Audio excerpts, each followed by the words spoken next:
ayca bismillah macha allah mbokki amateurs yi maa ngi leen di nuyu bu baax di leen wax dama naa leen lool tey vendredi 20 février 2026 ñu waxee ci kàttanu borom mi mën-mënam ak sañ-sañam di ko ci sant bu baax a baax di wax alhamdulilahi rabbil alamin di julli ci yonente bu tedd bi te sell allahumma salli ala sayyidina muhammadin wa sallim nuyu waa kër instant ruuxulaahi moom Mariama mu sell mi di nuyu kilifa diine kilifa aada ak kilifa politique di leen sant ndax ku santul nit doo gaaw a sant yàlla wax dëgg yàlla donc noonu lay demee donc ñu ñëwaat rek ci li nga xamante ne moom mooy actualité làmb koor gi ramadan moom koy waxee sax dina ñaan weeru koor jàmm ñu dugg si bismillah rahmaan rahim génn si alhamdulilah rabbil alamin bon carême aussi gis nañu ne suñu mbokk chrétien yi ñoo ko commencé ndoo loolu tamit ab cant la donc noonu lay demee actualité bi nag waaw xiif du mbokk de moo tax amul turandoo xiif du mbokk amul turandoo waaw actualité bi c'est beaucoup plus combat yi passé na c'est beaucoup plus affaire man des fois dafa am ay wax nga xam sax du mu si bëgg di développer quoi tu vois surtout su koor gi commencé nii man des fois damay jàpp ni on doit à un moment donné taire certains conflits quoi tu vois parce que gisuma lu mu avancé làmb quoi parce que en fait le problème mooy y a trop de problèmes personnels tu vois te làmb loolu da ko tardel c'est-à-dire au lieu que ñu joxante loxo tu vois ce que je veux dire ñu jéem a xool nan la ñuy avancé mais non duñ ko def fii la ñuy nekk ku ne saaway ku ne kii di saaga kee kii di farak kee man gisuma jàpp ma ni loolu dina avancé loolu mbir yi di remercier bu baax Jilani Pouy voilà foofu laa waroon commencé sama dëgg ne yàlla mu dalal ma fii ci Suisse di ko ci sant bu baax a baax vraiment mu nekk ku ñàkk ki ñaan na ma def ñëwal soo ñëwee je m'occupe de tout et effectivement mu hôtel bu baax bu Bakene tu vois donc loolu la àdduna tamit loolu da cee bokk di ko ci sant vraiment nit ku baax la mais yàgg na ko wane père Pala Diop maa ngi koy nuyu baax yàgg na koo wax tu vois xam naa nañ gisee ci kanam waaw maa ngi waajal aussi genre reportage bu ndaw ak moom n'est-ce pas un petit film rek un filmantu 15 minutes juste mu wax ñu parcours am jaar-jaaram ak nekk dem fii nga xamante ne moom mooy Genève fii ci Suisse mu nekk dëkk maanaam fii nag mooy dëkk tubaab yi quoi fii nag bokkul ak yeneen dëkk yi loolu moom dégg nañu yàlla moom Suisse bokkut ak benn dëkk tubaab li ma jot a visité gum bokk niveau bi moom kawe na lool tuarkaar la waaw c'est un autre niveau quoi da ngay xam ne ni town bi yàgguñu fi nag da ngeen yàlla c'est la première fois ñu fiy ñëw mais du dëkku caaxaan quoi du dëkku caaxaan ils sont très nii affaire demul set na lépp xanaa taw bu bari mais mooy loolu di nuyu waa Sénégal yi nga xamante ne yëpp ñu ngi fii di nuyu waa Kër Massar aussi man foofu laa jógee man Kër Massar ak diitaroo Massar yaa yëpp waa kaayam yëpp ñu ngi leen di bëggee di leen kontaane comme ni ma ko waxee li gën a fës ci actualité bi du leneen lu dul après victoire bu Franc bi bon après y a beaucoup de il faut le dire y a beaucoup de lobbying qui se sont activés ñii di xëcc pour maanaam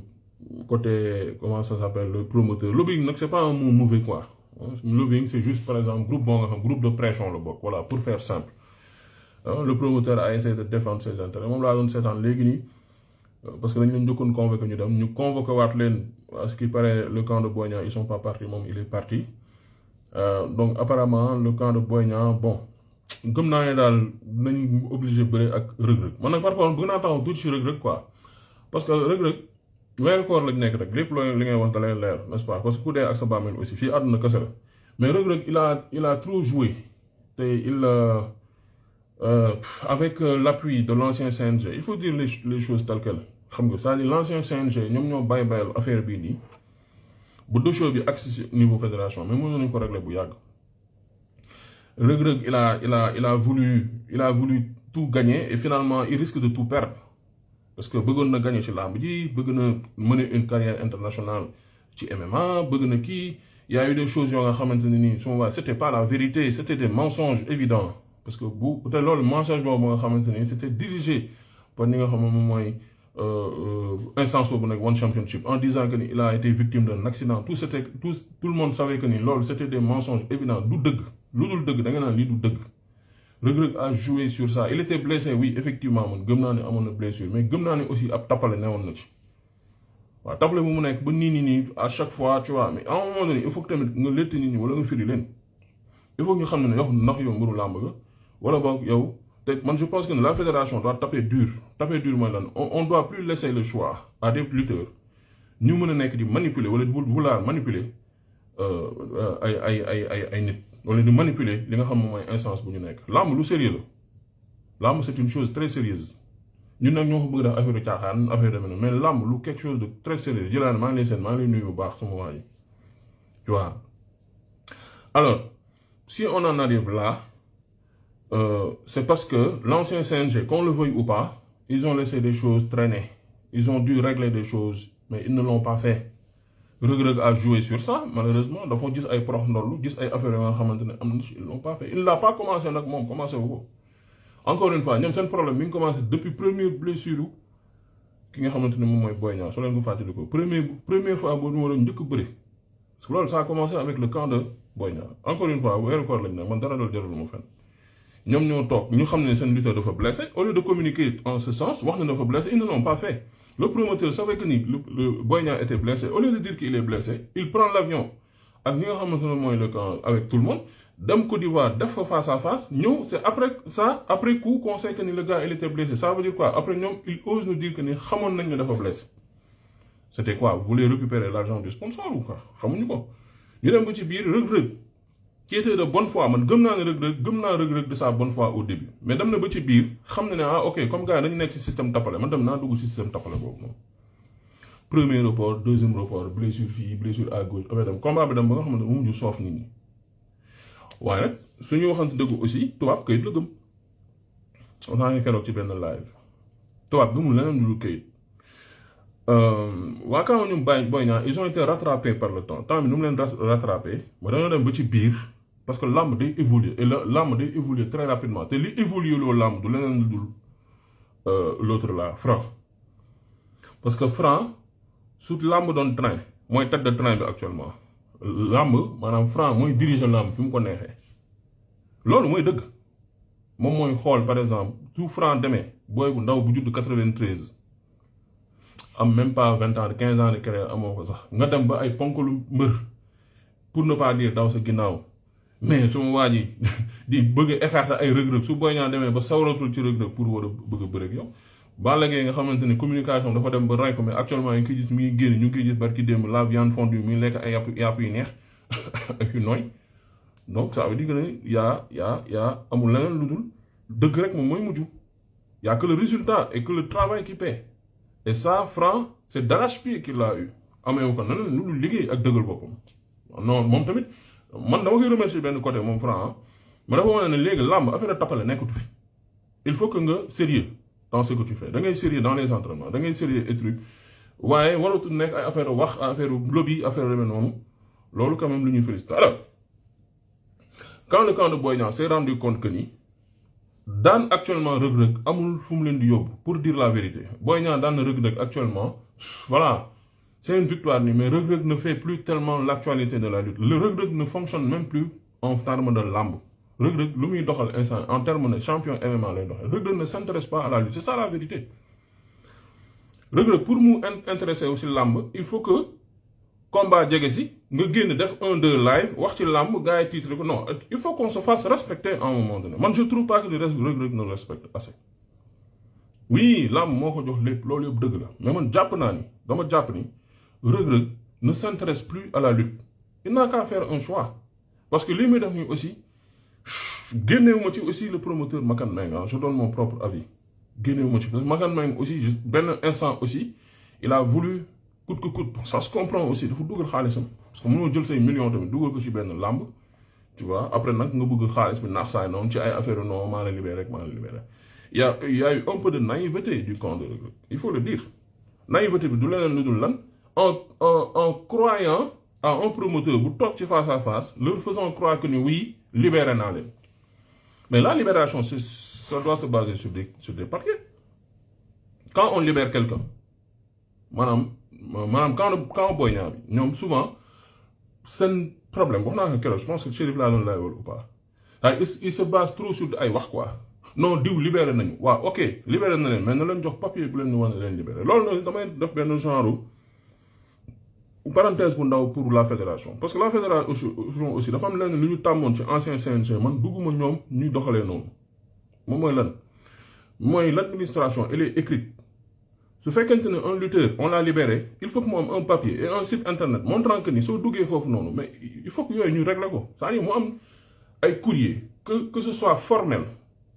que ñu dugg ñu génn de l'informel et rentrer dans le formel. Ce sport-là est un sport de haut niveau, mais malheureusement un sport de haut niveau qui est très informel. ba léegi nii elle est très informelle. On se base sur ay dégg naa wax naa xam nga yaakaar naa foog naa te loolu warul doxee noonu affaire dafa war a am kayit dafa war a am un site internet boo nga xamante ne ñun les amateurs on doit avoir accès normalement au futur face-to-face. On doit avoir accès au combat. On doit avoir accès au calendrier de la lutte. Mais pourquoi pas? Pourquoi par exemple ñoom tey waruñu def benn genre digitalisation comme ni ko Mbaye Aliou waxee ñu xam tel mbër par exemple mbër bu ñu sanctionné yow soo duggee ci site bi tak da ngay dugg tapé turu je sais pas moi Bou Siteu sama xel ci moom la dem tap seen ñoom laa waroon commencer sax nga xam ne Bou Siteu bon ok dernier combat am contre Fils de Tigre la écrit bii la nekk jóge di écrit bi tel âge la tel kii nangam sax mais ça c'est des choses yoo xam c'est des détails su fekkente ne dafa am benn sanction nga mën xam loolu sax je pense que ça va même aider ñi nga xam même mën nañu sax dem ba récupérer ay données yi nga xam ne waa Assam ñu ngi koy am Assam gis nga liggéey bu ñu def diggante Franc ak Tapha Tine ay données yoo nga xamante ne nombre de victoires nombre de défaites nangam sangam loolu day aider sax ñi nga xam dañuy analyser ci làmb dañuy dem directement ci site fédération pour mën a am information mais ñoom tamit malheureusement ils sont encore dans le vent de l'amateurisme il faut le dire c'est ça la vérité niveau boobu tant que ñun àgguñu foofu man gëmuma ni làmb dina àgg ci benn niveau.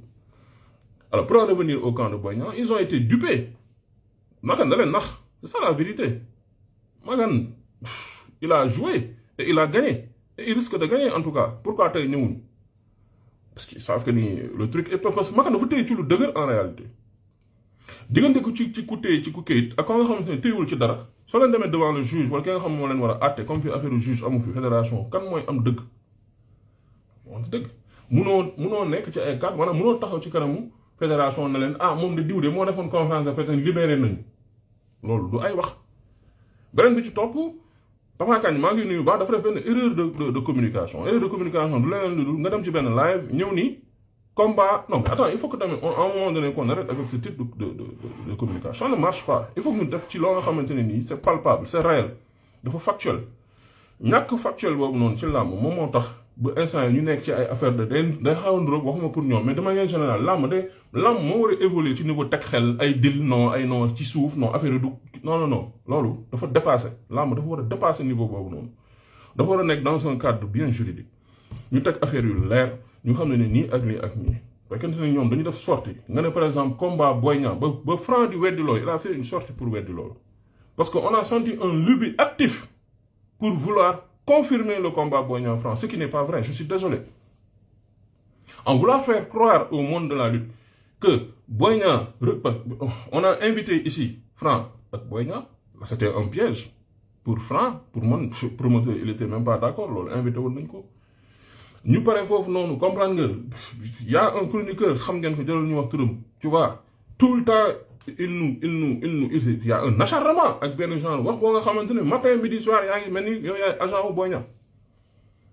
chaque jour ficelé chaque jour combat bi te loolu amul mbër mi ci jëmmi boppam le principal concerné ñu invité ko commission Bantamba TV mu taxaw ne combat boobu amul doxuñu wala man mii ndey mi léegi yëguma au niveau des instances yi nga xam ne foofu la ñu régulariser le combat n'est pas régularisé alors man li may wax mooy il faut qu'on arrête avec ces pratiques parce que c'est pas sérieux il faut qu'on arrête avec ce genre de pratique di maanaam que ñuy bëgg daganal ci affaire ci ay communication quoi non nañ jaar ci diw affaire de parce que affaire nit ñi dañu nekk seen benn xel naan mais est-ce que kii il n'a pas encaissé pour voilà parler donc man lenn laay wax mooy comme te le promoteur dafa téye ci lu dëgër man nag je suis pas d'accord avec Makan ci benn côté loolu donte dafa nekk ci dëgg parce que erreur bi nga xamante ne moom def na ko moom Makan parce que soo ñëwee ne libéré naa mbër aussi je sais pas il était sous le coup de l'émotion je sais pas xaw ma ndax dafa nekkoon sur le coup de l'émotion dama xamul ndax waxtaan bi moo neexoon wala boog bon actuelle période boobu noonu il était tellement sous pression que finalement il a voulu satisfaire les camps mais une libération se fait sur les papiers je te libère oui le camp de Boy Niang li ñu war a ok libéré nga ñu ok nañ dem fële nañ dem fédération le CNG suñu demee fédération nga bind ñu noir sur blanc ne léegi yow libéré naa libération bi nag ce soit c'est pas sous conditionnel mais cette libération a été sous conditionnel loolu la rey ba ñu dee dem waxaale beneen combat boobu nga xamante nga ñëw ne avant timis maa ngi koy nuyu bu baax Tapha Kane nga ne avant timis combat bi ragal naa dina taxaw à 95% moo ko wax ñëpp di ko dégg ah mais mon cher combat bi taxawul xamuñu ban promoteur la xamuñu lépp c'est sur du fla nii mais lamb après finalement affaire bi day nekk benn genre retour de bâton léegi nag man lenn laay wax pour ma daanale tëjee foofu noonu dafay écarter pour man su ma analyser boog su ma ko analyser nii donc c'est un excellent combat attention ah man combat bi dama ko valider pour man amul combat bu dàq Boy Niang Franc mais man damay wax suma wax naa ba pare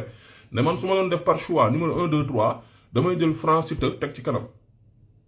numéro 2 ma def ko Franc Boy Niang numéro 3 ma def ko Franc Balla Gaye sax man moo combat coow la nii mais pour man du pour année bii nii parce que suñu bëri woon da koy daan quoi da koy daan moo ko mën instant ñuy wax ni moo ko ëpp doole moo ko mën il faut pas que tamit ñu làmb ñuy yaakaar ci ay di woo démb quoi ay c'était l'ancien roi des arènes non il faut qu'on reste dans le factuel il faut que ñu reste nga xamante ne ni ci lu kii Balla Gaye numéro 2 bi ma gis nii oui mi ngi def ay sorties et tout mais amul doole pour daan Franc te Franc doole moo koy daan ak leneen nag xam nga man moo ko wax mystique leneen préparation yooyu yëpp mais instant bi nii ren gi nii gëmuma ko donc man je vais l'écarter Siteu il est toujours dans le tactilisme quoi ñu baal ma Siteu il est toujours dans le et Siteu il risque de se mettre dans un bourbier quoi parce qu'il fait des calculs yoo nga xamante ne nii mais il peut ne pas mën na ci bañ a génn parce que tout dépend encore une fois tout dépend de l'issue du combat comment ça s'appelle le roi des arènes là Modou Lô ak Sa Thiès Modou Lô en cas de victoire il peut changer d'avis mais du mu bëri Siteu lan la ci Siteu mën parce que Siteu en fait en nous parlant en communiquant tu as l'impression que ni moom ce combat on lui a déjà mis sur la table quoi oui moom par force moom day bëri non y a aucune évidence le promoteur bi nga xam ne moo ko tëgg nga xam ne ils sont super proches on est d'accord parce que promoteur bi bëggoon na ko tëgg ok bëggoon na ko jox Ama Baldé bon bien vrai que ni avec Buzz Prod la et tout mais gis ngeen photo yi et tout mi waa Alburax donc ñoom ñoo tëgg combat la peut-être que moom il peut avoir une longueur d'avance moom Siteu le pourquoi parce que moom moo mujj bëre contre moom moo mujj bëre ak ñoom moo leen mujj bëreel bopp donc il peut avoir une longueur d'avance sur les choix d'adversaire mais par contre ce combat là des fois j'ai l'impression que ne dañ jël ndam le rek jox ko Modou Lô ba pare te mën na bañ a demee noonu attention mën na bañ a demee noonu Modou Lô il est pas largement favori il peut conserver sa couronne mais par contre il peut perdre et s'il perd est-ce que nit ñi ñu ngi calculer si toutefois Sa Thiès est roi des arènes j'ai l'impression que ne dans beaucoup de dans ñu bëri dans leur calcul et c'est normal aussi ah dañ leen di ko nangul dans le calcul des gens Modou Lô a déjà gagné sa couronne un combat ne se gagne jamais d'avance sauf les combats de Franc ay wax day leer dama ni un combat ne se gagne jamais d'avance sauf les combats de Franc Franc mooy bëri nga xam ne ni day daal actuellement moom laa mujj mais il faut que tamit ñuy dem ci ay analyse mooy da nga dem ci paramètres c'est-à-dire ñu waruñu dugg ci affaire fans clubisme quoi fans clubisme mooy lan mooy ñëw naan non kii parce que voilà non Modou Lô il peut bel et bien battre et garder sa couronne il est largement favori mais par contre les données peuvent changer moom Sa Thiès mu garder mu gagner te saa yu gagner est-ce que mën na toog di xool saa waay surtout di ko tegal couronne bi on ne sait pas donc moom je trouve que il est en train de jouer un peu avec le feu il est en train de prêcher le faux pour avoir le vrai moom mi nga xamante ne moom mooy Siteu il est en train un peu de surenchérir comprendre nga mais man je trouve que c'est un excellent combat tu vois attendre te gars yi dañ koy wax aussi ça c'est vrai affaire ba nga xamante ne nii mooy le truc de l'antidopage là ba léegi nii amuñu aucune certification j'interpelle man directement ngeen baal j'interpelle directement le CNG wala la fédération ñoom dañu war a clarifier di leeral mbir yi ñoom suñu ñëwee war nañu wax mooy la ma wax sànq sax benn site internet wala benn courrier wala nit ñi xam situation parce que ba léegi nii cool yi moo fi ne kenn xamul situation site bi fan la te dañ ko war a xam parce que c'est à titre informatif su dee par exemple am na instance internationale bu la toppoon ci affaire antidopage ngeen dem ba déggoo bu ñu arrangé ak promoteur bi ba ñu ne ok yow Balla Gaye mën ngeen bëri ñu pare ci loolu gars yi jël affaire bi dossier bi dugal si suufu tiroir bi wala sànni ci mbalit bi y a un problème. et pourquoi mënuñu ñëw ñu leeral loolu une bonne fois pour toutes est-ce que du looloo tax tey Siteu ñu promoteurs yi ñamewuñu ko jox yenn avancé est-ce que du looloo tax muy dem le 2 mai très prochainement là-bas à Paris là. Pour dem def combat royal je sais pas sur quoi se base Siteu pour dire que ni moom le combat que nañ ko réserver ba pare xam nga ban réservation lañ ko defal ci combat boobu noonu pour xam alors que les données peuvent extrêmement changer les données peuvent changer Franc man wax naa ko waxati ko pour man Franc il n'a aucun intérêt à prendre un combat actuellement gisuma benn intérêt bu tax mu war a jël combat comme toll gisuma ko je ne le vois pas il doit attendre d'abord le résultat de Modou Lo Sa Thiès su fekkente ne Modou Lo dafa daan Sa Thiès xayrul là il continue son chemin jéem a xool na ne su fekkente ne Sa Thiès da koo daan alors là il sera la personne la mieux positionnée et là sax dafay nekk benn genre révolution de la lutte day gën a neexal làmb day nekk andi beneen coow parce que nag jël naa Alain keroog ren décart maa ngi koy nuyu bu baax war naa dem Paris normalement dimanche nee na Franc est un roi sans couronne loolu la wax Franc est un roi sans couronne c'est ça qu'il a dit. Ouais, tu as beau faire 30 victoires, 30 combats, 30 victoires. Ce fait que tu es ni, amulo, roi des arènes, tout le monde sait, ça ne sert absolument à rien. T'as pas quand même. Le grand maa ngi lay ziar bu baax a baax. maa ngi ci jàmm. maa ngi ci jàmm maa ngi ziar waa live bi di baalu àq ñëpp te di leen baal àq. baal nañ la baal ñu yàlla boole jéggal. di ñaan yàlla suñu borom boole ñu jéggal ñu fekke ko at yu baree bari. amiin te yàlla bu mu doon suñu koor gu mujj tamit. amiin. macha allah dama déglu grand def sànq ci saa yu wax. nga def introduction yu am solo mais yu xaw a bari sax. li nga xamante ni man moo ma ci ëppal importance rek te concerné ma ci te ma mën ci wax. mooy keroog bi may wax combat Boy Niang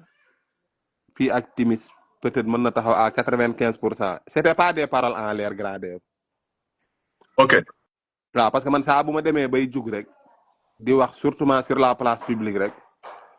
c'est parce que li may wax peut-être am naa fu ma ko teg daal wala am naa fu ma ko wéer. donc je parle pas pour parler. loolu nga ñu tàmmal nag wax dëgg day yàlla. non te ci logique boobu sax man ci laa nekk ba tey. mooy bi may wax loolu. man tegale naa 2 jours yoo xamante ni maa ngi déggoo ak promoteur te li may wax nii damaa woor te dara jaralu ma may wax lu dul dëgg donc su ma waxee loolu donc am na fu ma ko teg après nag peut-être dem nañ ba ci biir après affaire bi am na benn tournure boo xamante ni gis nañ ne jël na ko parce que le lendemain après dem nañ fédération après yi ci nekk yëpp sax c'est pas la peine ma koy étaler ci live bi la ma wax ak promoteur bi wala après lañ kii comprendre nga. mais taxaw nga baal ma mais soo leeralul aussi. est-ce que tamit du tax ils sont beaucoup plus dans le doute. parce que pour man. waaw non. les réseaux sociaux nga may ma foofu rek même dimbali ma nga may ma rek maa la ñaan boobu. c'est-à-dire yéen da ngeen nekk une structure boo nga xamante ne ñëpp dutewuñu si seen crédibilité. d'ailleurs yéen seen jëw lenn la sax mooy Boy Niang bokk ñu gën staff loolu yaa nga ko dégg. situation bi dafa nekk situation boo nga xamante ni man wax naa ko sànq benn institution na leen piégé te tamit yéen da ngeen jàpp ci ay parole te téyewu leen ci ay këyit moom mu téye ci ay këyit. kan la. Makan Meng bi mu waxee ne daf leen libéré pour man libération boobu noonu yéen da ngeen waroon dem CNG maa ngi koy wax sànq ci biir live bi la répétition il est pédagogique bi mu waxee ne da leen libéré da ngeen waroon dem biir CNG def këyit ne man kat ñii ak ñii libéré naa terme libération bi lii ak lii la suñu daf ma war a rembourser lii nangam fang pour yéen ngeen libéré wu. après ñun on a compris que ni da ngay libéré wu leen. te loolu aussi ça a été un piège pour vous. léegi su fekkente ne yow tu as l'occasion soo waxee ñi ñi déglu la nga leeral te après tamit nga yónni xelu nit ñi mais nit ñi tamit ils vont un peu rester dans le doute te duñu comprendre qu'est-ce qui se passe. lépp nag nga mën a wax on est d'accord. waaw mais li ma ci mën a wax mooy on était en discussion avec un promoteur et très avancé donc nag les dessous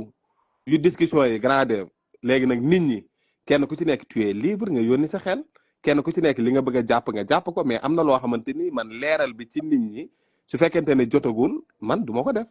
parce que dafa am loo xamante ni moom moo may tënk du dëgg nekkoon nañ en discussion avancée ak un promoteur de la place mais foofu laa ci mën a yam nag vraiment pour l'instant après nag libre à kenn ku ci nekk nag nga déggee ko wala nga jàppee ko comme nu mu la neexee léegi revenons ci Makan ak libération bi ak piège bi. léegi balaa piège bi nga baal ma parce que tamit y a les deux principaux concernés y a yéen Boy Niang ak ñi défendre intérêt mais y a aussi le lutteur de l'autre camp mooy Franc dafa def sortie ci Bantamba TV bi mu defee sortie mu ne moom yëgul fu combat am kuñ koy doxee tamit loolu mooy xaw a ëlëm suñu bopp parce que yéen soo leen waxee moom mi tamit mu wax xam nga day andi genre jiiki jaaxa suñu bopp comme moom su taxawee ne moom amul fenn foo nga xam te ñun tamit maanaam mënuñu am par exemple soo ñu waxoon tel promoteur la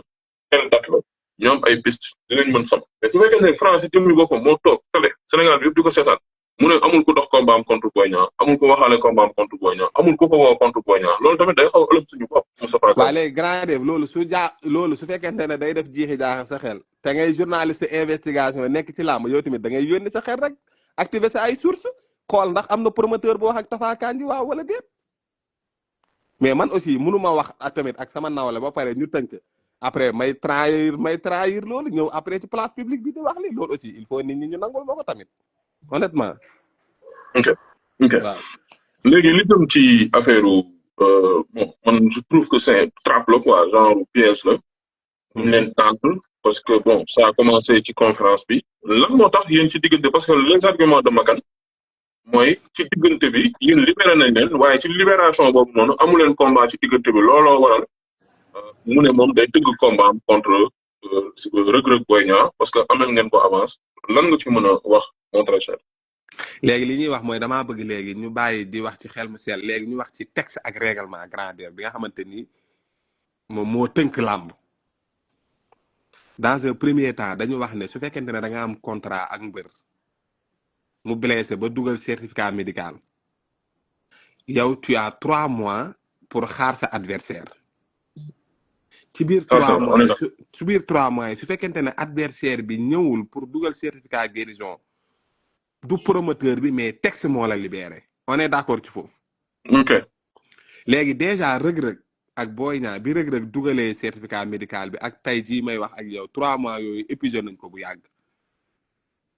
normalement on est là on est d'accord. épuisé nañ ko léegi grand def fii may wax ak yow nii bu la neexee laajal keneen ku ma gën a xam texte mbaa yëg nga ne à l'heure actuelle où je te parle su amoon benn promoteur boo xamante ni tey dafa dem di régulariser combat Boy Niang au niveau de la fédération kenn mënu ko koo opposé wul. ok kon nii ñuy wax nii ci suñu sukkandikoo ci ay texte bépp promoteur bu dul bien sûr comment ça s'appelle Gaston Production mën na dem fédération jox avant seen adversaire et puis tëgg seen combat. mais texte yi ak règlement yi ñoo ko wax parce que xam nga ñi ngi wax certificat guérison Reug Reug dugal na certificat guérison mais dugal certificat guérison ak approuvé nañ certificat guérison bi est-ce que benn la du benn c'est pas la même chose. parce que contre expertise war na am après. mais ba à l'heure actuelle may wax fédération amul dara lu leen confirmer que ne Reug Reug mii nii ñu waxoon ne il est blessé wér na pour mën a bëre donc ci diggante bi parce que léegi lan moo tax boo demoon CNG tey di xool licence Boy Niang nekkatu fa lan moo tax. ah loolu information.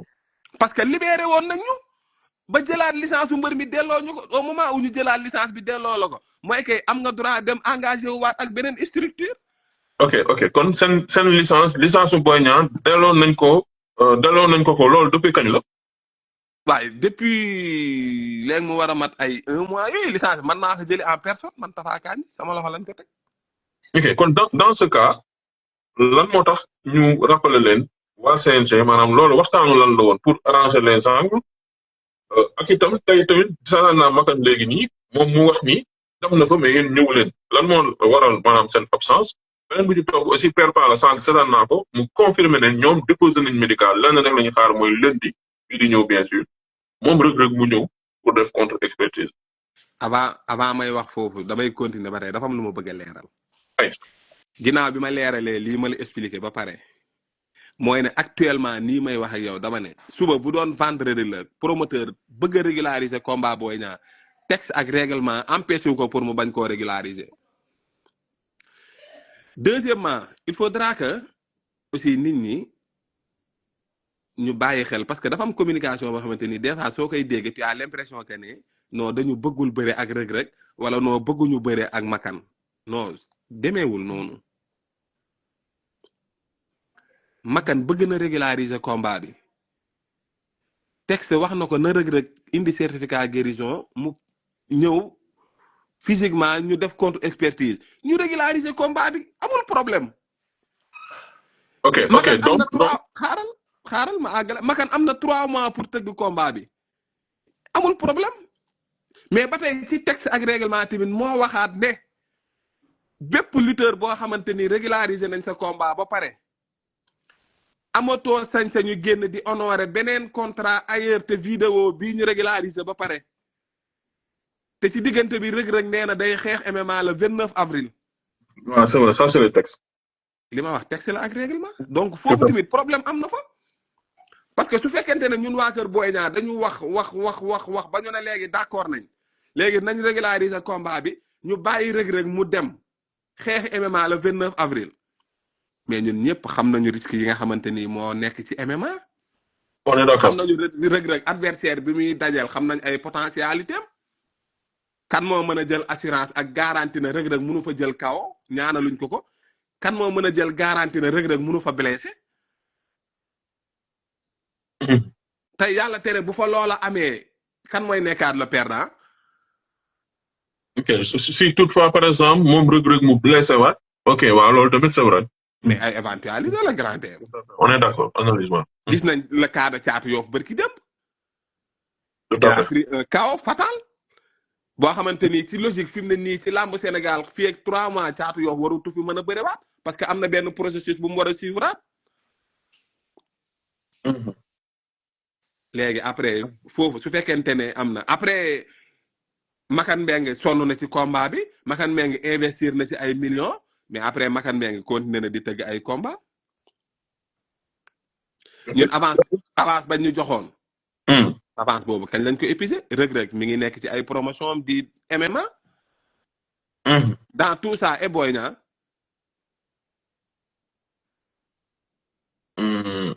mais ñu ne dañ ko wax au nom de quoi. mais waxtaan bi justement waxtaan bi ngeen def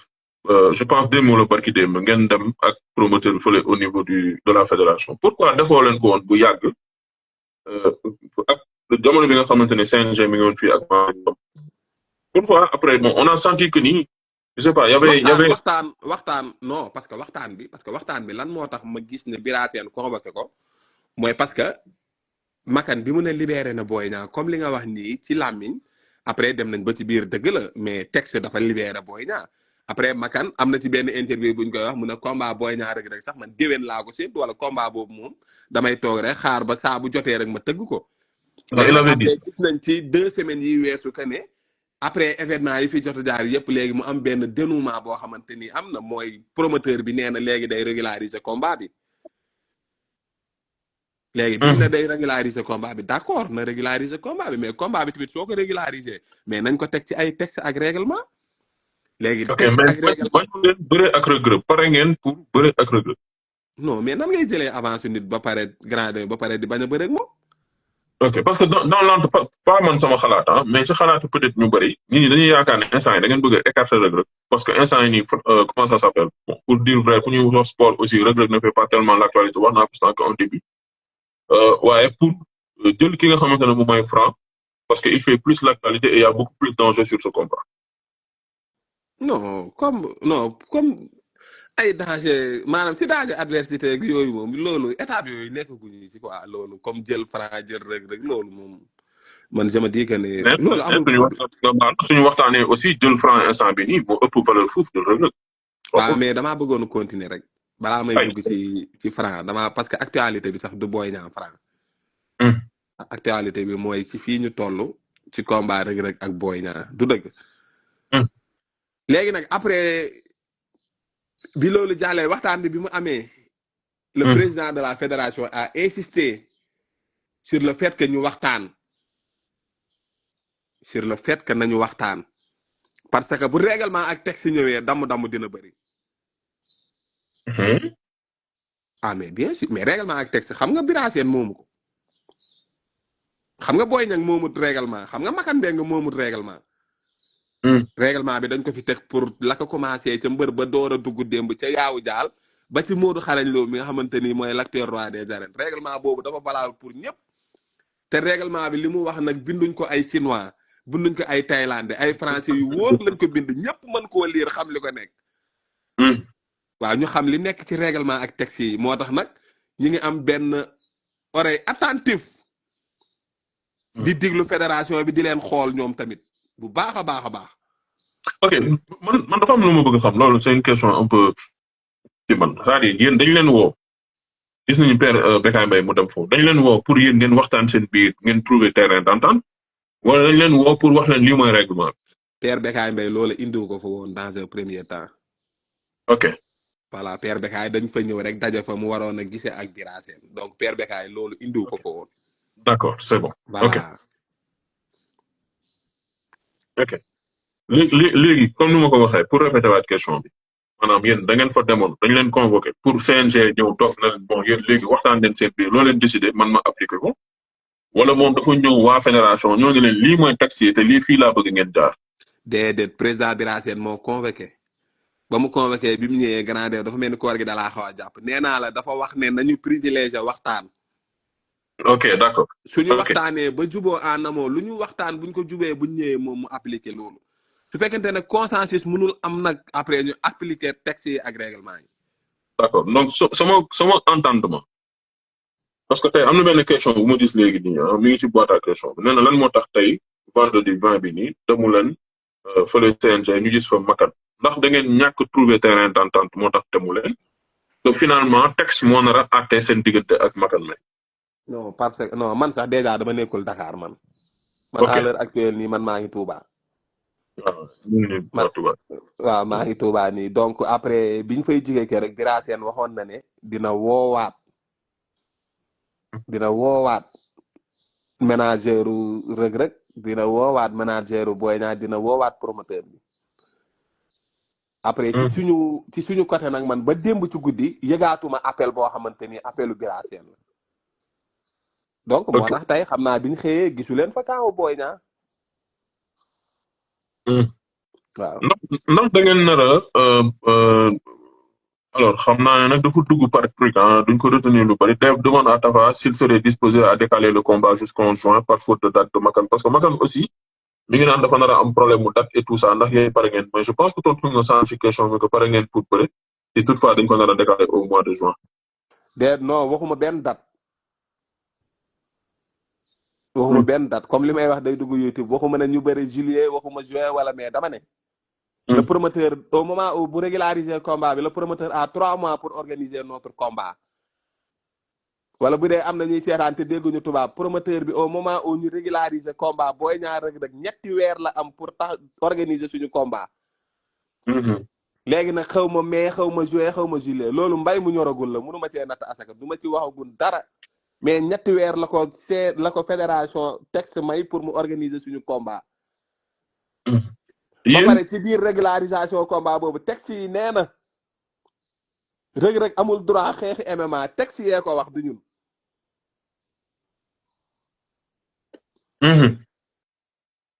loolu aussi nañ ko bàyyi xel bu baax a baax a baax. waaw loolu am na Reug Reug il devra faire le choix entre MMA ak li nga xamante ne moom mooy làmb Sénégal su fekkee ne dafa jël MMA bi alors dans ce cas yéen vous êtes du coup libéré à jamais quoi da ngeen mën a dem jëli beneen avance.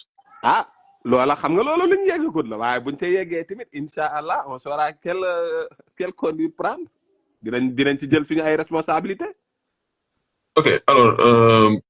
lii laaj mi naan est-ce que consensus maintenant d'après lui mais man li ma bëgg a xam mooy est-ce que di ngeen dem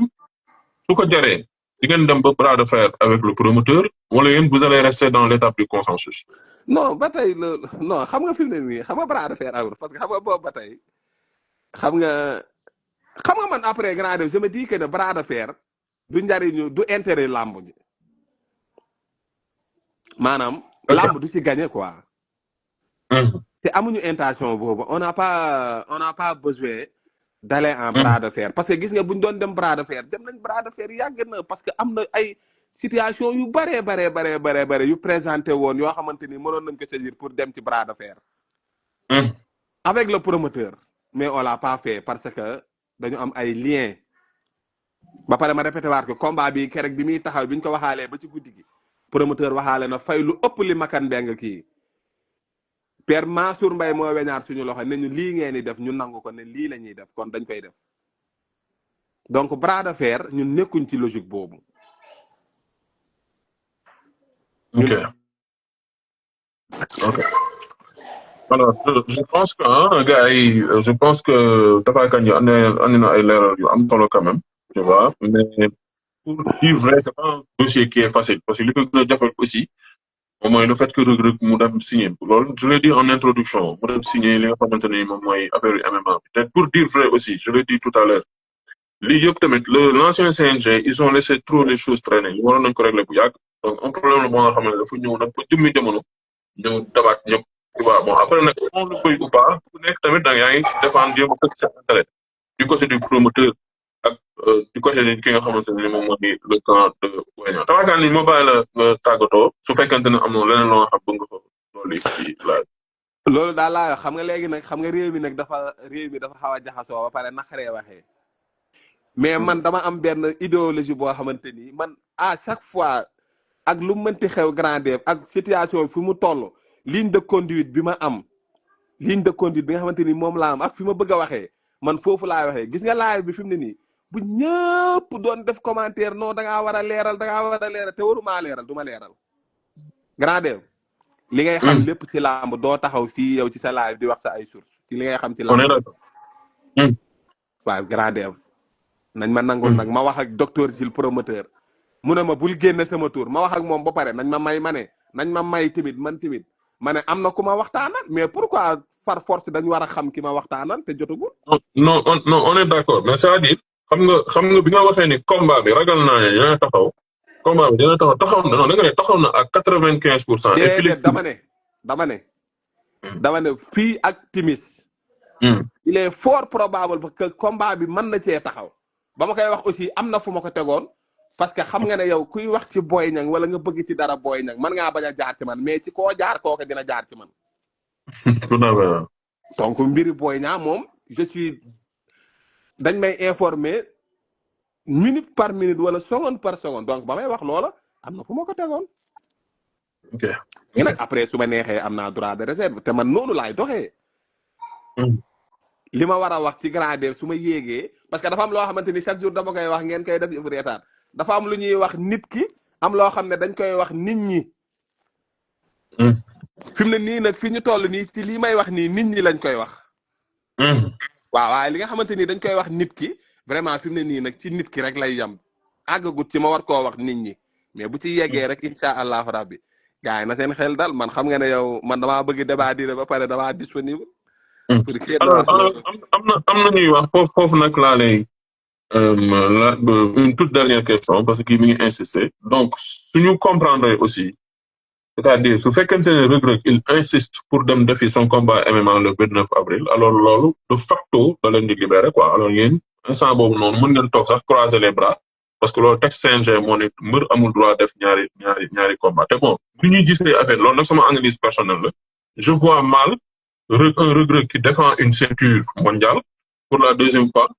dem di ko bàyyi pour lamb loolu man suma analyse gëmuma ni dina bàyyi fii 29 avril bi ak moom parce que nag Reug Reug lépp lu muy def dafa lamb wax naa ko sànq ci introduction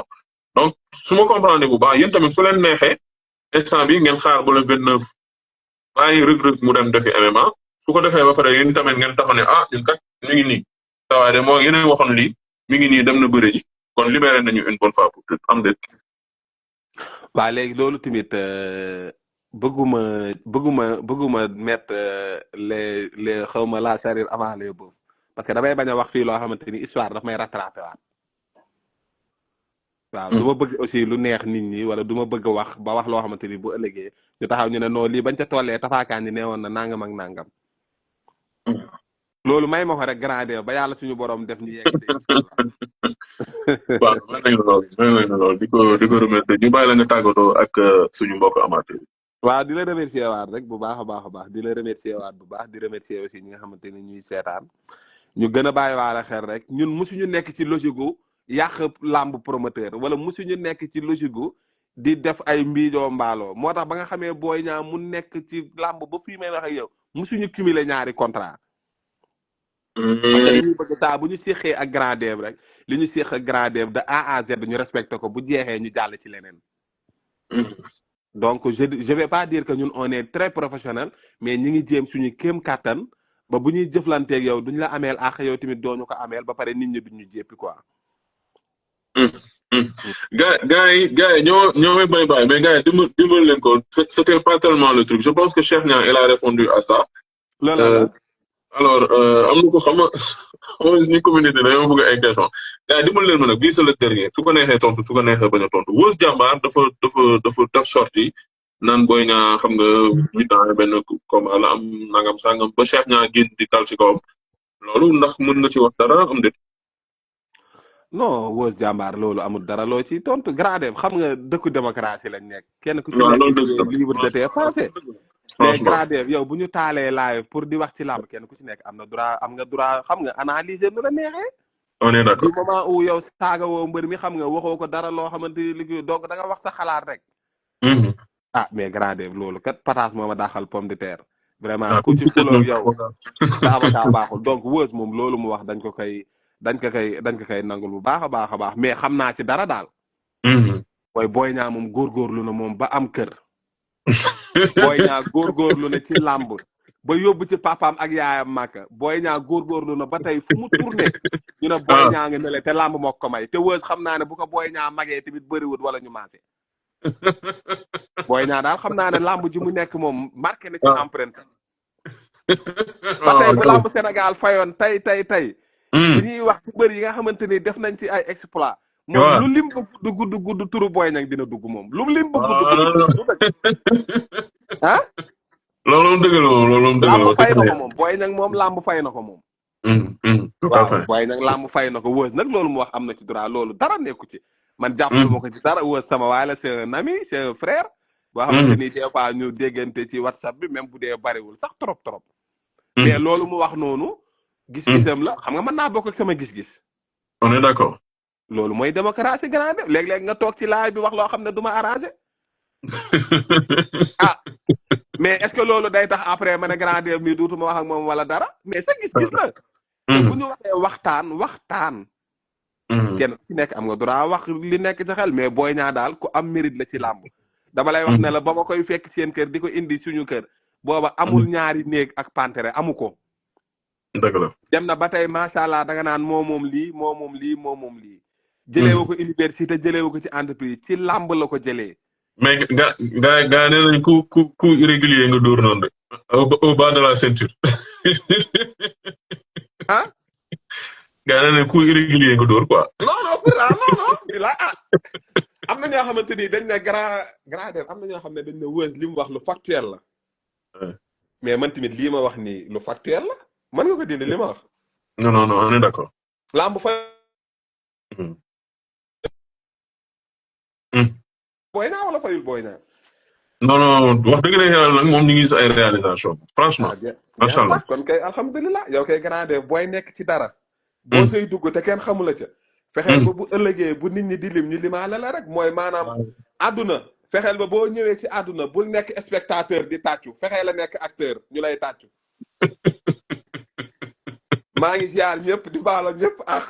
lépp lu ma fi wax nag te mu doon loo xamante ni lu offensé kenn la maa ngi lay jéggalu bu baax a baax di ñaan yàlla suñu borom boole ñu jéggal may ñu woor ci jàmm ak saalam Grand Dev te yàlla doole jàmm ci Sénégal. jërëjëf message Tawa Kandji jërëjëf taalibe sëñ Abdou borom dër bi vraiment da ko sant bu baax mais mënoon na ko ci bañ a fekk tamit donc mu jël quelques amateurs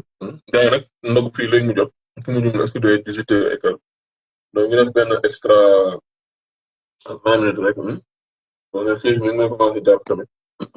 mu sànq Tawa Kandji mooy toog jox naan ma encore wax mooy tax ma dama xaw a ragal xiif nag donc mu ngi noonu Waly Papito maa ngi lay nuyu bu baax borom Marseille borom Paris alors gars yi tamit ñu joxe seen xalaat ci affaire boobu noonu donc suñu paree leeral daal mooy ñoom ñu ngi ci phase waxtaan ok alors nu ñu yónnee yaa ngi xawoon dara laajoon bi aussi si lan moo tax tey je pense que gars yi ñaari c'est bon ñu continuer ak ñaari Waly ak ñaan leen la comme ça après ñu tëj live bi xaaral ma arrêté demande yi kii xaaral ma xool ndax voilà bon nii baax on est demande bi désactiver les demandes de participation non c'est une affaire à suivre mais encore une fois dinañ xam dara très rapide très prochainement loolu moom je pense que ni affaire yi moom ça va se dénouer fi leen combat que nga xamante ne mooy mais ñoom seen camp à l'avenir ñu bañ ne sukkandiku rek ci wax parce que man promoteur yi tamit dañu am seen fin man li ma wax tout le temps mooy lépp nañ ko bind ci këyit teg ko ci këyit moo nekk ay affaire yu leer comprendre donte nag des fois dina am ay wax yoo nga xamante ne rek maag waale mën nañu waxante ay wax tellement am na suñu def prix ci ginnaaw ay cin affaire yi man la woon voilà déplacé Lamine naka mu ak naka la mbaa yaa ngi si jàmm grande delloo siyaar yaa ngi si jàmm waaw Abu Diak waaw amul problème waaw maa ngi si jàmm maa ngi sant bu baax waaw mais déwénati baal lañu ak baal lañ ñu yàlla ñu baal mais grande waaw man si affaire Boignan bi laa bëggoon ñëw ay c'est mooy actualité may ma 30 secondes beneen bi ci topp tamit dama ne woon sax du ma ci développé du ma ci polémique quoi parce que mais tamit comme ñun dañuy traité actualité lamb dina toll foo nga xamante ni su actualité ñëwee doo xool diw la kii diw la kaa mais di nga ci waxtu si wax si àqulaay taala mooy diggante gis nañu mu danta sans frontière sorti di dal ci kaw Fadam tamit bon moom souvent il adopte la position victimisation xam nga du ma tontu nit ñi parce que man dama jàpp benn mbir ok mooy su fekkente yow da nga nekk si benn groupe boobu lu mu def gongo mooy alburax groupe boobu def lu ngeen gongo bi nekk yàlla beneen groupe boobu noonu tamit su nekkee ni waxuñu la nga bañ a critiquer mais à un moment donné ça ressemble à de l'acharnement aussi weeru koor lañu nekk ku dee ak sa bànn mu ne je le connais ñi nga xamee Fadam on va faire de parti pris et tout mais franchement su fekkente ne nit ñi lu mu def tawaay nga dal seen kaw doon nangu wax seen combat nit am na droit ne suñ ma fayul loolu il a largement le droit ne man suñ ma fayul du ma wax ci kaw loolu droit am la mais jàpp naa tamit ñeneen tamit am nañ seen droit ne man su ma fay lépp pour ma wax sama combat ndax am naa si ay waxtaan mais su fekkee ne affaire dafay glissé parce que affaire dafa mujj dem ba nekk un truc personnel loolu man dama jàpp ni que ñun dañu war a nekk ay rassembleur war a nekk ay nit yoo nga xamante ni maanaam man wallaahi lazim dama sama axulaay taala man dama jàpp ne promoteur sax moomul làmb xam nga tax promoteur moomul làmb parce que mënu mu see taree wax lenn la am droit mooy jour làmb dama dugg loolu am na droit boobu mais amul maanaam promoteur amul maxaama li mu doon tànkalaay te doo wax ci làmb ji dama làmb ñun ñoo ko moom maanaam làmb alburax moomu ko Gaston production moomu ko jàmbaar moomu ko et consort donc ñun dañoo am benn devoir ba nga xamante ne nii ak ñiy topp làmb ñu jox leen information ci wàllu làmb mais suñ ko demee ba affaire nekk des guerres intestinales et des guerres personnelles alors là pour man on a raté notre truc quand on voit que tout le temps yow tu as un problème avec le président de la fédération tu n'arrêtes pas de t'acharner sur le président de la fédération tu as un problème avec un promoteur tu n'arrêtes pas de t'acharner sur ce promoteur léegi promoteur yi ñoom tamit beneen liggéey bu ñu def mais on doit dépasser cette étape à mon avis en toute honnêteté c'est-à-dire man je vois mal Modou Anta war a dem jëli ay kii nekk di contenté franchement ñun war nañu dépasser niveau non en plus de lamb loolu soxlawuñu ko dafa war a def ci beneen niveau man dama jàpp ne un Fadam tey ak lu ko yàlla may ci lamb waroon na mën a nekk foo nga xamante ne nii suñ ko waxul sax lamb sax wax parce que qu'est-ce que ça lui coûte en réalité mi nga am wërsëgam beneen yow nga xam ne yaa ngi am sa wërsëg ci football yaa ngi am wërsëg ci musique yaa ngi am sa wërsëg ci leneen mais nit da ngay amoon niveau boo nga xamante ne sax maanaam da war a am benn côté aspect social bu ci war a nekk bañ a fàtte sa démb aussi quoi man vraiment pour ne pas donner de leçon à qui que ce soit mais c'est vraiment triste et tout le temps di gis tu vois man sama promoteur dama koy protéger parce que loolu la fi am man am naa sama promoteur moom lu mu def moom war dama koy protéger mais kële damay torché non attends il faut arrêter on a vu même la position de Bourgueul au début il était virulent am déet Bourgueul da doon toog di mbalak di toog mais bu mu demee ba comprendre xam ne ni saa yi ñun ñëpp ñoo bokk ñoo far il a arrêté ça vraiment man je trouve cette situation vraiment dommage et tout le temps ay weeru ko da ngay taal sa télé amul leneen lu ñuy wane lu dul ay diwal diw ñu nga xuloo affaire demee noonu donc ñu ngi noonu quoi. alors beneen bi toog aussi gars yi maa ngi jégalu bu baax a baax a baax Lamine Ndao lan nga mën a wax ci li nga xamante ne moom mooy situation ñu Boy Niang bi dégg nga li nga xam moom la Tapha Kandji wax. Dev man depuis le début dama jàpp que ni Boy Niang dafa bëgg kut ko rester ci cercle VIP yi. xam nga lu ma wax loolu. nga répété waat loolu mënul lire benn commentaire. man damay Boy Niang dafa bëgg kut rester dans le cercle des VIP. parce que jamono jii nii su demee bëre ak Reug Reug su ko Reug Reug daanee Franc du ko xool. am na opportunité dem bëreeg Franc te su bëreeg Franc ba pare même su fa amee defet sa mun na bëreeg Reug Reug parce que jël naa avance ba pare. parce que soo xoolee 2 ans yi jàll amateur ñu ngi def benn affaire ku mënul daan VIP yi da ngay génne dem bëreeg booy yi te jamono ji Boy Niang su ko Reug Reug daanee day leen par la force ñoom général Malika la ko promoteur yi di waxaale. moo tax gars yi kay commencé woon nañ ko. moo tax jamono yi kut lu mu bëgg mooy que ni jël Franc xam nga tey Franc ku mu daan ci làmb day naan garaawul moo la mën mais imagine tey Reug Reug ak Boy Niang suñu bëree su ko Reug Reug daanee par la force Franc la ñuy wax ak Reug Reug c'est vrai que ne Reug Reug am na nga ne Reug Reug ok man xam moom musuma xalaat loolu ah. Reug Reug Boy Niang su daanee Boy Niang làmb day naan Reug Reug ak Franc xam nga lu tax làmb naan Reug Reug ak Franc def parce que Reug Reug dafa yàgg daan Franc ci mbapat yi te làmb jamono yi dee wër ku ko daanal Franc du jëli Boy Niang mi daanu ci Reug Reug di ko jox xalaatu ko. moo tax kut ko kut entourage yu Boy Niang man dama gis kut ko kut dañoo bëgg a jël Franc luñ fa am baax na même su neexee gëm nañ dañ koy daan sax mais ñu jël Franc lu baax la si ñoom. instant yi nii Franc far bu jar la c'est-à-dire képp ku ko jël day baax ci yow ku dul Boy Niang. Dev jamono ji Franc ku mu daan la du defet si yow du gàcce xanaa bu njëkk su daanee da ngay nekk cuune. mais c'est vrai ah. Dev xoolal 2 ans ci ginnaaw xoolal 2 ans ci ginnaaw Dev Franc ku mu daan cuune ngay nekk mais léegi ku mu daan doo gàcce.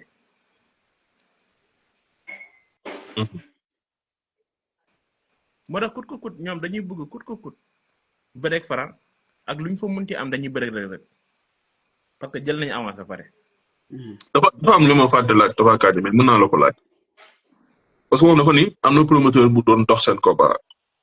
ak Franc est-ce que promoteur bi demul ba ci biir gis ni que ñii kat seen combat ak Reug Reug leerul dugal sama xaalis foofu wóorul kon naa toog seetaan ba affaire yi leer may doog a dugal sama modèle xaw ma tu vois ce que je veux c'est-à-dire bañ li dal maanaam magan daan ko moom ne ñii nañ seetal seen bopp ba pare après may doog a dox combat boobu. est-ce que xam nga ne makan position bi mu nekk nii ay temps jamono yi kay nekkoon na ko ñëpp di ko xas ñëpp di dal ci kawam comment am contre Bébé Diène ak Zarko. makan bëggu noonu récupérer Zarko tëgg ko ci suuf jamono kay bu mu xataraayoo gars yi lu ñu def pourtant position boobu noonu la makan nekk jamono ji. d'ailleurs combat boobu c'est régularisé pour le 10 mai ah diggante Bébé Diène ak Zarko. oui làmb soo xoolee sax yu répétition la rek lu dal promoteur bi day dalaat kër Reug Reug su génnee ci Boy Niang lu la woon arbitrage bu ko ne par la force da nga ñëw bëre contre Ama Baldé parce que lekk na fa avance tamit. c'est vrai ah loolu on l'oublie mais. jamono ji benn instant Reug Reug xewul ci làmb de benn instant Franc moo xew te dañ ko féliciter ci loolu tamit def ay temps kenn bëgg ko woon jër. est-ce que Lamine li andi lii yëpp du cumul d'avance c'est-à-dire di cumuler avance moo rey yaa ngi ci MMA bi avance bu ñëw rek nga jël je pense que moom mooy résultat bi mooy lii ah. mooy booleke mbër yu bëri moo booleke ñu bëri jamono ji. moo fi daloon Zarko aussi. keese répétition la rek. di nga lu yore leen tamit mbër dafa war a am entourage bu baax mooy xoolal entourage bu Boy Niang pourtant wëf jàmbaar lu mu wax neexu la dindi 8 ans benn victoire la ci am mi Balla Gaye mais waa léegi waa kër Boy Niang suñ koy tontu duñ ko tontu si palmarès daal luñ koy tontu si xaalis lañ koy wax ñun am nañ oto am nañ kër tekk nañ te pourtant wër lu mu wax neexu la dindi looloo am. mais bon man defaanu ma kenn bien sûr ah mais tamit résultat wu lamb à la fin de la journée tey soo jëlee benn Tyson par exemple fàtte nañ ni toog moom tamit dañu naan ay Gris Bordeaux toog na 10 ans daanul kenn mais Tyson aussi toog na ay 10 ans daanul kenn et pourtant tey soo xoolee da nga koy respecté lu tax parce que am na financièrement lu mu réalisé quoi est-ce que ñun suñu lamb affaire de palmarès la quoi.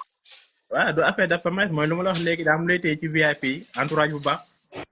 Tyson daanaka ko dégg si yenn détails mosoo ko cee dégg combat ba combat lañ fekk ak moom après pour nga am interview problème la boo ñaa bu mu bëggaatee combat nga ko dégg de si nga ko dégg mu génn ci laaj faram avant loolu déggoo ko fenn mi ñu toogul jàpp ñaamburam loolu kese la def. fu may tekkee wàcc mooy si diggante Fadam ak Modou Anta. waaw. man dama jàpp ni foofu jalousie dong moo fa am. waaye déet waaye sëñ bi wax. avant ñuy xam Fadam Modou Anta moo ko daan jëli. non ñoom ñaar seen teew dem di def interview dem di def lépp. tey Fadam ñëw na ba nekk numéro 1 ci làmb toog di joxe lu leer nañ Modou Anta bugg ci Modou Anta lu muy wax lépp yow léegi lu muy nekk foofu di défendre Gaston Production lépp suba su jugee Gaston Production day kon ne leen défendre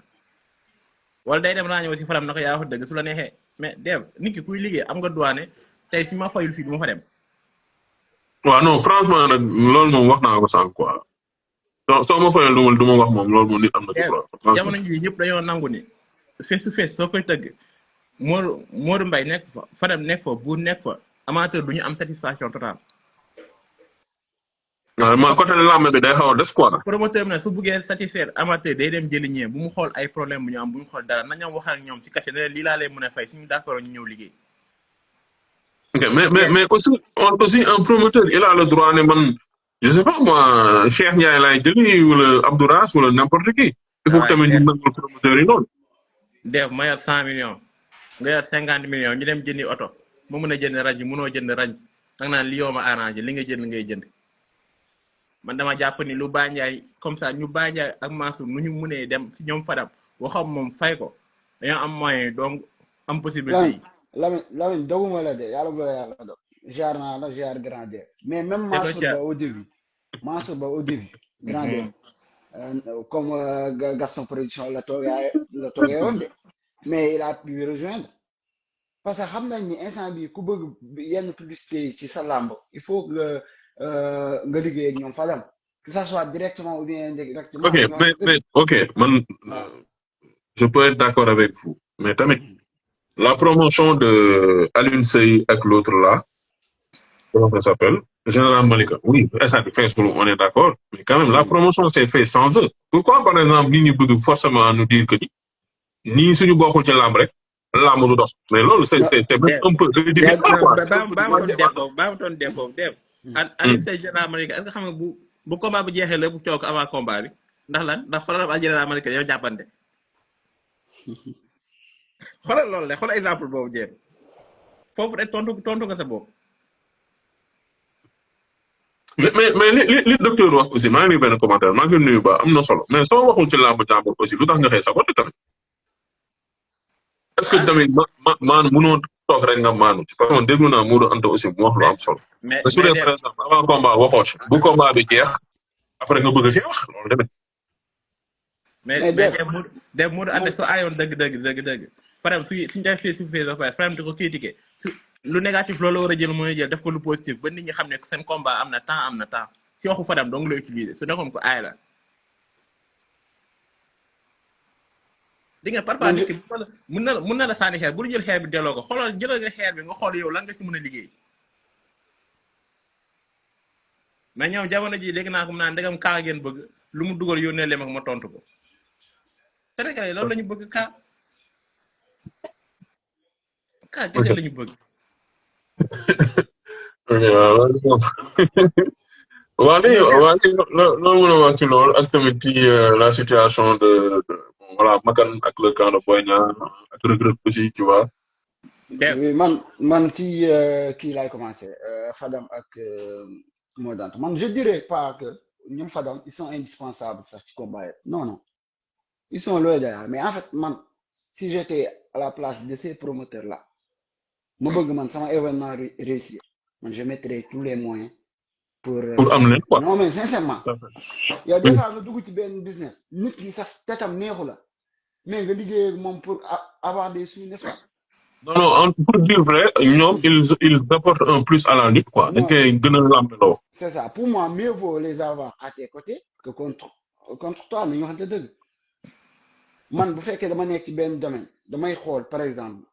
chroniqueurs yi nga xam ne ñoo ci mën ñoo xam ne ñii ils vont me faire gagner de l'argent dinañ def ba sama marketing wala sama publicité bés jàll ñooñu laay liggéeyal def ñoo waxante dëgg man genre du ma bëgg sama journée réussir ba pare ma nekk fi naan damay def ay égo yoo xamante ni doo sa comprendre du ma ko def damay dem xool ñi nga les meilleurs éléments yoo xamante ni mën nañ tax sama bis jaar yoon ma contacter leen liggéey ak ñoom bu fekkee mën naa liggéey ak ñoom xayru bu ma mënul liggéey ak ñoom tamit ma jéem a xool benn moyen mais pas di jotee ñoom de gauche à droite ci ay live ak yooyu man pour man. tey damay joxe benn exemple. Le face à face Ada Fass ak comment ça s'appelle Eumeu Sène, ok. Ada Fass Eumeu Sène bon gars xam naa benn 10 minutes moo ñu dese parce que fii mi ngi ko waa jimis la le face à face diggante Ada Fass ak Eumeu Sène jël naa sax Chérif mu ni am na benn côté boo nga xam dafa xaw a dese taf ka mooy côté animation comme Bour Gueweul ñu koy defee yenn questions yu choqué yi ëppalaate bi tu vois donc bien sûr on aime bien mais personnellement je trouve que c'est un bon face à face xam nga lu tax parce que man dama la xool ci li ñu jógee ñun waa lamb man par exemple dama daan gis Ada Fass di def face à face di sànnante ay sièges di sànnante di toj bopp nit ñi di dóor ay grenade lacrymogène mu gis face à face boo nga xamante ne nii àgg na si jàmm amul violence amul dara donc man personnellement je suis ultra satisfait xam nga lu tax parce que damay xool contexte bi nga xamante ne fa la lamb dem après nag bon on est d'accord que ñun c'est normal hein l'amateur il est toujours exigeant il veut toujours la perfection dans tout. Si on me dit par exemple face à face les deux lutteurs sont venus ñaari bëri ñëw nañu ñu ne par exemple que sol nañu lan la leen waxoon sol leen yëre blouson te bu mu bëri ay seen affaire lu xam affaire yooyu seen affaire yu bëri yooyu noonu defuñu ko xas-xasoo am na fa fecc am na fa tous am na fa après les petits couacs je peux le pardonner après nag on va le comparer à un Modou Lô Sa Thiès quoi. Non foofu moom tu as raison mais par contre il faut savoir aussi l'adversaire Eumeu Sène fii ba ñuy bàyyi làmb amul benn mbër bu muy defar face to face nga dépassé t'as vu son charisme amul kenn kuy ñëw ci moom la Ada Fass fii ba bu ñu doon def sans face à face du dépassé Eumeu Sène amul fit bi sax par contre gëm naa ni buy bëreeg Eumeu Sène day ñëw dëggal boppam bëreeg moom bu koy daan ko mais ci face to face xam naa ni bu ñu doon def sans face to face tamit du ko dépassé donc man góoma ñu woon face to face boobu ça pouvait déborder loolu moom am naa ci yàqin mais ñun comme li nga wax léegi fi ñu toll instant bii nii ci làmb soxlaatuñu yenn face to face yoo xamante ni dañuy tëjal suñu làmb soxlaatuñ ko donc mieux vaut avoir ce format là que yenn face to face yoo xamante ni ay coow lay indi ba du yegg aussi. Après on est d'accord forum sur desoon na là on est d'accord. non desoon na non loolu moom dañ koy d'accord xawoon na gis naa gars yi tooñ sax naan comme ça s'est bien passé. comme gis naa ñuy tooñ sax naan comme anniversaire xale. gars yi ñoo wax commentaire lu nga ci gis xam nga. mais def parce que Ada Fass bi ma tàmbali signature bu mu dem da koy brouillé faa mu xeex faa mu nangu yëfu jàmbur faa mu linjaa kenn. loolu la mais mooy li ma wax bu ñëw signature bi mu calme mu réglé parce que ku mu ko sekkal la. c'est ça effectivement. Eumeu Sène il faut le respect. Eumeu Sène tey du ko fekk si yooyu mu jamais de la vie. non. mooy li nga wax keroog Liss Ndiago rek VIP yi soo bëggee bëri ñëw il faut nga am noo doxalee. bokkul Sénégal loolu kese la. léegi nag bu ma ñëwee ci cas kii ñoom Reug Reug Boy Niang Gaston Production man je pense que le plus grand perdant ndeysaan kii la Boy Niang grand dé Boy Niang moom en tant qu'amateur man du sama mbër mais en tant qu'amateur man yërëm naa trop parce que 2 ans yi ñu toog nii mënoon na fi bëree 2 à 3 combats yoo xamante ni minimum ce serait des cachets de 50 millions minimum. Donc instant bi dañ ko retardé financièrement je dirais pas qu'il est lésé et tout mais tardé nañ ko lu bari ci làmb tardé nañ ko lu bari ci làmb si benn erreur laa gis ni quand Boy Niang def nañ ko Grand Yoff ba Makan di génn di def conférence de presse naan leen libéré na leen mais nan lañ nalawee ba ñëw ñu signé ko ay papier c'est ça que j'ai dit. non mais man loolu laa mënul comprendre C'est ça que j'ai dit. génn na wax même bu indil ay papier le lendemain je me rends chez lui ma jox ko mu bind signé ñu dem yóbbu fédération wala ma teg garé sama kër. mais Grand Xam nga- Yoff ndax man mun naa la poser benn xamoon naa question coow li tôt tard day ñëwaat. Grand Yoff mun naa la poser benn question Hum. Reug Reug moo dugal volontairement guérison bi wala dañ ko wala promoteur moo ko woon dafa dugalal Bon, man personnellement dama gëm ni promoteur bi moo activé levier yi quoi. Peut-être teguma ko ci fenn dama sama xalaatu bopp la. su dee loolu su amee promoteur moo bloqué Boy Niang point final moo Lañu- Non, lañu- parce que Reug Reug n'est pas intéressé par la lutte. Il faut dire les choses telles quelles. non ça c'est vrai en plus de cela bu fekkee Reug Reug le 29 avril bii lay bëre na leen leer ni kon combat bi du am rek. Hmm. parce que boo bëree imagine qu'il prend un KO dina toogaat 3 mois te du mën a compétir donc le camp de Boy Niang bu ñu gisee ni tag Reug Reug je sais pas ndax combat bi confirmé ou non le 29 mais bu ñu gisee ni c'est confirmé nañ utiliser tous les moyens du bord pour ne pas lutter contre Reug Reug nañ dem signer yu benn contrat ak Franc te xam ne duñu bëri waat ren. En tout cas damay fàttali benn affaire après ñu tàggatoo live bi neex na mais ndogu c'est dans ñaata temps fii ndax c'est dans 10 minutes. 10 minutes. diggante soo leen fàttalikoo lii mës na dal Gaston Production ci Balla Gaye Eumeu Sène seen 3e combat kii nee na dee jël ma nga ndogu yi boobu ñoom Balla Gaye bi leen Boy Niang mii daane soo leen ko fàttalikoo waroon def bëri ak Eumeu Sène mais qu'est-ce qui s'est passé entre le camp de Balla Gaye et le camp de l'autre là et le promoteur Makan Makan ci camp ouais. Eumeu Sène si fexe nañu affaire yi li jënd affaire xaw ma nag affaire yi sur quelle base lañ ko teg mais fexe nañ ba combat boobu amul après dañu wax ni Gris Bordeaux. je me rappelle très bien parce que maa ngi ñu ni que Bassirou Babou ci jëmmi boppam moo demoon à l'époque CNG déposer certificat médical ne Balla Gaye dafa feebar mais après xaw ma nag lan moo xew ci diggante ba instant yi nii yéen ñëpp xam nañ combat moom gaa ma baale ngeen taal je pense qu'ils se sont arrangés pour man CNG sax li mu def foofu ba kii fédération li mu def baax na woo leen ñu waxtaan à l'amiable pour trouver un consensus te je sais que avec ce problème là cas bii nii du luy yomb a régler à l'amiable grandeur pour man du luy yomb a régler à l'amiable sauf que je pense que ça peut aussi détruire cette relation entre promoteur et lutteur na parce que situation bi ma gis c'est loin d'être réglé de jaar naa la grand Lamine jaar naa la grand Deb dégg ci suuf jaajëf ok merci beaucoup ok Jafar Lamine mu baale nga tàggatoo dem na ba pare ok voilà ok kan gars yi di leen sant bu baax di leen gërëm vraiment donc di sant Waly dafa mel ni waa c'est bon baax na moom ak Lamine ñu géewoon tabakaan dugul ni si laaj so andi ay li nga xamante ne bii moom mooy ay éclaircissement waaye tant que si suuf jaar si suuf yàgg-yàgg problème boobu moom nañ ko réglé yàgg nañ xam affaire yi fan lay wànnante di mujjee ak i gëtëm da leen sant amuñu seen fay wax dëgg ne yàlla saa ñu taalee suñu live rek rawatina ñu wax affaire actualité yéen a ngi fii jërë ñaan weeru koor jàmm ak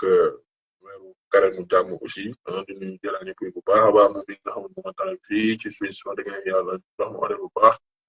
waaw ku def lu lay am ku la defal lu baax tamit nag koy wax ba àdduna bi yëpp xam ko